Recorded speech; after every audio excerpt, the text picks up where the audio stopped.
Kadang satu tayangan bisa bikin rame satu negara. Begitu juga nih terjadi sama Trans 7 baru-baru ini.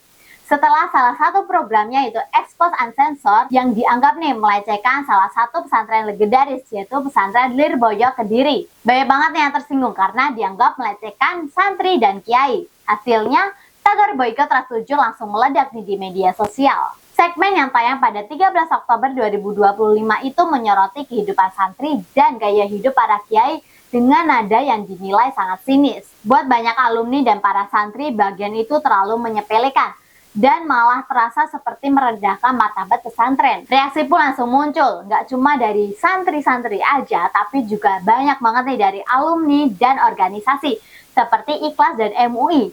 Mereka secara tegas meminta Trans 7 untuk meminta maaf. Pesantren Lirboyo sendiri bukan hanya pesantren biasa. Bagi banyak orang, tempat itu adalah sumber ilmu, akhlak, dan barokah dari para kiai besar.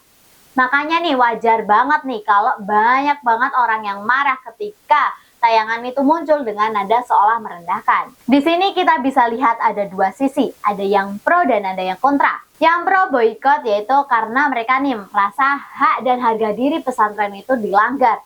Serta mereka juga takut nih ada segmen negatif yang makin melebar mengenai pesantren. Yang kontra boykot mereka bilang mungkin ini hanya satir atau kritikan, bukan ingin seolah merendahkan. Tapi memang cara penyampaiannya itu salah. Bisa dibilang ini batas antara hiburan dan nilai-nilai luhur yang nggak boleh nih diabaikan. Menanggapi kontroversi itu, Trans 7 melalui produksi direction Adi Koiril meminta maaf secara resmi. Mereka akui kelalaian dalam proses penayangan, menyesal dengan dampak yang ditimbulkan oleh penayangan itu.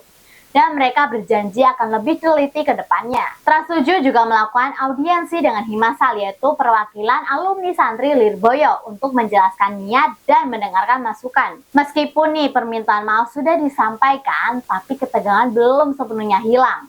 Beberapa alumni dan organisasi masih ingin ada tindak lanjut yang lebih nyata, seperti klarifikasi langsung ke pesantren. Tapi setidaknya ini bisa jadi pelajaran penting untuk media.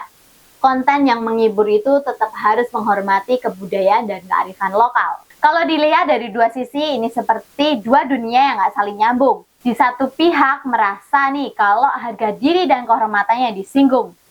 Satu pihak yang lain mereka ingin cuma penayangan yang lebih tajam dan lebih berani.